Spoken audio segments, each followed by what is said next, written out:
Guys તો જો night dress ને એવું પહેરી લીધી છે. વાગવામાં થઈ ગયા છે, દેખાય છે 10:30 થઈ ગયા છે.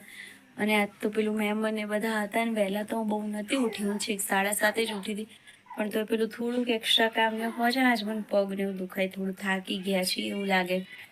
અને અત્યારે જો તો ભાઈ આજ પેલું વહેલા થોડા થાકેલા કરેલા હોય એના લીધે થોડો વહેલા આવી ગયો છે. તો મારે તક છે ને કોઈની જોડે સરખું નહીં રહેતો, પણ ભાઈની જોડે સરસ એની બાજુમાં સૂઈ જાય છે. બપોર થોડી વારે આડો પડ્યો હતો તો એની જોડે સૂઈ ગયો. અમે રોજ હેરાન થઈ જઈએ છીએ અને સુવડાવવા પણ બિલકુલ સૂવું નહીં હોતું. મેં 2-2 કલાક સુધીમાંથી થોડી વાર સૂઈ જાય તો એની બોડીને શાંતિને અમારે થોડી વાર સારું લાગે, પણ ના બિલકુલ નહીં સૂવાનું.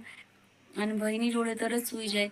કાલ પરમ દિવસે રાત્રે આવ્યો ને બહાર આડો પડ્યો, આડા પડો જોડે આડો પડ્યો ને સૂઈ ગયો. મારે સુડાઈને આપણે બપોરે એવું થયું ને અત્યારે એની જોડે આડો પડ્યો ફોન એ એનું જોવે છે ને આડો પડ્યો રહ્યો છે. તો એટલી શાંતિ લાગે ને કોઈ થોડી વાર રાખે તેમ થાય, હા એટલું રિલેક્સ મળે ને. મમ્મીને એને પેલું પગડીને એની તકલીફના લીધે એની પાછળ બહુ દોડી ના શકે તો એ રાખે. પણ આમ એની જોડે હોય ને એટલે બિલકુલ ચિંતા ન હોય, કેમ કે ખબર છે કે ત્યાંથી ખસવાનું નથી. બીજા કોઈની જોડે હું આપું એટલે ખબર છે કે તોફાન તો કરવાનું છે, શાંતિથી બેસવાનું તો છે નહીં એવું થતું હોય. તો એની જોડે બેઠો જોડે એટલું સારું લાગે છે. મેં મસ્ત હાથ પગ મોઢું ધોઈ લીધું, કપડાં ચેન્જ કરી લીધા, એ બેડ રેડી કરવાનો. પેલું સોફા કમ બેડ છે એ મમ્મીના, તો અમે મમ્મીને એ નીચે સૂએ, ભાઈ ભાભી ઉપર સૂએ, તો અમે અમારું બેડ બી રેડી કરી લીધો શાંતિથી. હવે હજુ એ ત્યાં આડો જ પડ્યો છે. તો મમ્મી જાય છે અહીંયા શું કહેવાય અધિક મહિનાનું જે કંઈ વાંચે છે એ લોકો કથા કે શું કહેવાય મને ખબર નથી, કંઈ એ વાંચવા કે સાંભળવા અહીંયા મંદિરે. તો એ મમ્મી હવે 10:30 પછી 10:30 પોણા 11 સુધીમાં આવતી હોય છે. તો એ હવે આવવાની તૈયારી છે, તો મમ્મી બી આવશે. The next day. Hi guys, good morning. જય મને જય શ્રી કૃષ્ણ. સવાર પડી ગઈ છે ને અમે તો સવારમાં 7:30 થયા છે. અહીંયા બહાર બેસી ગયા છીએ સવારમાં જુઓ ખાટલામાં. તક્ષને ઉઠીને ઘરમાં રમવું નહોતું તો અમે અહીંયા બહાર જ બેસી ગયા છીએ. બહાર એટલું મસ્ત, એક બાજુ ચકલી બોલતી હોય, મોર બોલતા હોય, પોપટ બોલતા હોય ને એટલી મસ્ત અને ઠંડો ઠંડો પવન આવતો એટલી મજા આવે ને. તો ઉઠીને બેસી ગયા છીએ. હજુ ચા નાસ્તો બધું કરવાનું બાકી છે, પણ ભાઈને બેસવું તો કીધું ચલો ત્યારે બેસી જઈએ. એટલી મસ્ત વ્યૂ આવે છે ને બોસ, એક નંબર. સવારમાં તક્ષને બેસવું હતું ટ્રેક્ટરમાં, તો બેસી ગયો છે. ગઈ સવારમાં જો ત્યાં બહાર બેઠા હતા, ત્યાંથી હવે એને યાદ આવી ગયું ટ્રેક્ટરમાં બેસવાનું. તો અહીંયા ટ્રેક્ટરમાં બેસવા લઈને આવી છું. એમને બસ રમે છે બેઠો. અને સાંજે એવી રીતે બેસવું હોય છે, પણ પછી આખા દિવસનું પેલું ગરમીનું ગરમ થઈ ગયું હોય ને એટલે ના બેસાડીએ. તો અત્યારે બેઠો રમે છે. થોડી વાર રમવા દઉં. તક્ષ બધે નથી જવું, ત્યાં બધે પાછળ ને બધે અહીંયા જ બેસીને રમો ખાલી. જો મસ્ત મોરનો અવાજ આવે છે કંઈ પાછળ. ગઈઝ આજે બ્રેકફાસ્ટમાં બન્યા છે મસ્ત પૌવા. ભાઈને ટિફિનમાં પૌવા લઈ જવાતા, તો બ્રેકફાસ્ટ ને બધું ભેગું બનાવી દીધા છે ને આપણે જમવામાં બનાવવાનું છે. તો આવે છે માસા, તો મસ્ત જમવાનું બનાવશું. એન્ડ સુધી જોજો, મજા આવશે ઉપરથી ખાવા માટે. મેં તો ડુંગળી બી સમારી દીધી છે. અહીંયા ચા રેડી છે. ચલો બ્રેકફાસ્ટ કરવા. ગાઈ જો આપણે નાવા ના પાડતા હતા, પણ નહીં ધોઈને તૈયાર થઈ ગયા છીએ. અહીંયા મમ્મી બેઠી સલાડ સમારે.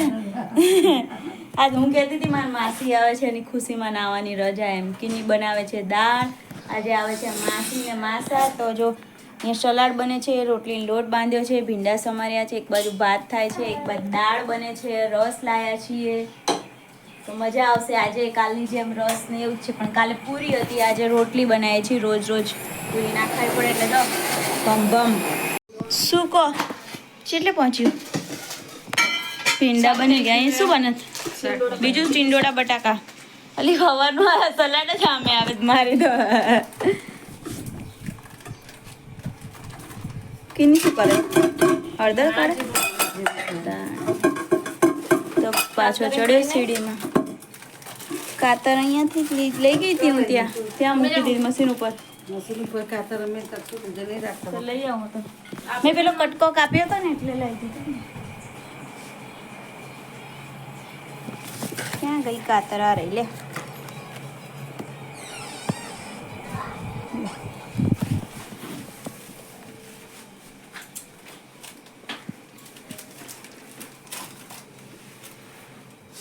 મારથી તો આજ કપાતું જ હતું. જૂની કાતર છે. જૂની કાતર હવે ઓલા ખુલ્લા ને તમે ઓલા છે. હા એટલે પેલું કાપવા જાય ને કટકો તો પેલું કપાય. વાકી દઉં કબાટનું. વાકી છે ને મૂકવાનું. તાણે જ કાઢે છે. હું તમને 2 મિનિટ જગ્યા આલો શાક વઘારે. હા, વાંધો નહીં, મરચાં તળતું ને પછી. હા એટલા જ એટલા. શાક વઘારીને નાના જેવા થઈ ગયા. વાંધો નહીં, મરચાં તળતું. બસ પછી રોટલી જ રહી. માસીને હવે તૈયારી તો લાગે ને હમ. પણ હવે ફોન કરો એ કરો કરી છે તો ઉપાડે તો. માસીને હું એક્ટિવા ના એકે નહીં ઉપાડતો બેમાં એકે. ને લગાવી રખાય મમ્મી ફોનમાંથી જ લગાવ ઉપાડે તો મેં આમાં કેટલું પાણી નાખવાનું મને કહેજો. થોડુંક જ ધીમા ઢાંકીને કરવાનું. જો કીની જગ્યાએ જ મમ્મી ઊભી જગ્યા હારી જ બે જણની શું લખ્યું રંજનબેન ને ગુજરાતીમાં કે ઇંગ્લિશ ઇંગ્લિશ. તો સારું ફટાફટ મળી જશે કાલનું કરેલું હશે. નહીં દેખાતું.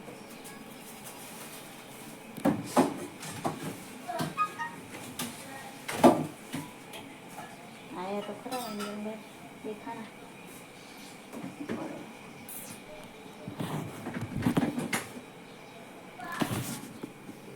ને તું કર વાત એટલે પડે તો ને માસી તો જો સામાન્ય હોય ને સ્કૂટરમાં પાછું એ તો બીજું કઈ જો ખાઈ પીને આડા પડ્યા છે બધા હવે વાતો કરી બેઠા બેઠા ને હવે વાગ્યા છે 3:15 ને ખાધું પીધું ને હવે આડા પડ્યા છે પડ્યા વાતો કરશું ઊંઘવાનું તેવું કંઈ નથી ખાલી વાતો કરવા માટે જો લાઈનસર માસી ગયા છે બાથરૂમમાં પક્ષુ અહીંયા રમે છે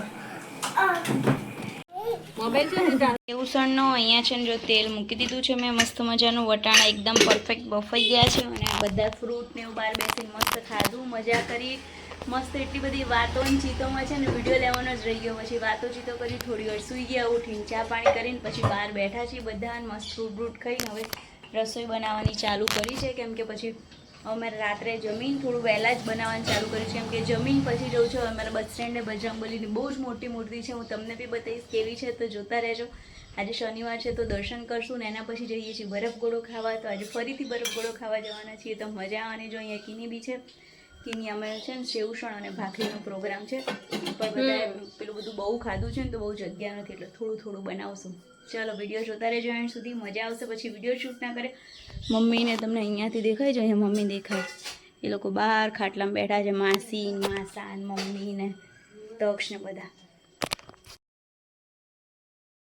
શું કરો દીદી? જો આ ભાખરી ચડવું છું તે વણીને મૂકીને બધી ભાખરી તો મેં કીધું લાવ ચડવી નાખું જો આમાં સેવસણ બની ગયું છે વાહ મસ્ત દેખાય હો.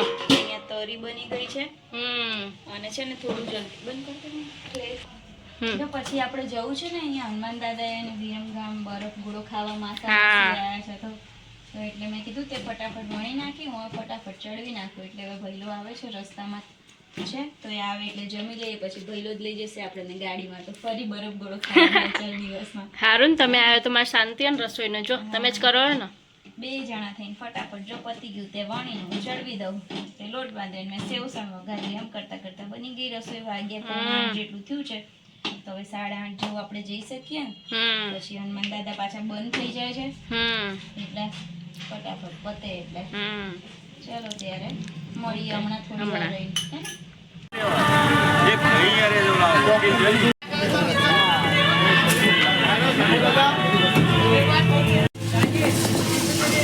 બરફ ગોળો ખાવા આવ્યા બરફ ગોળો બધા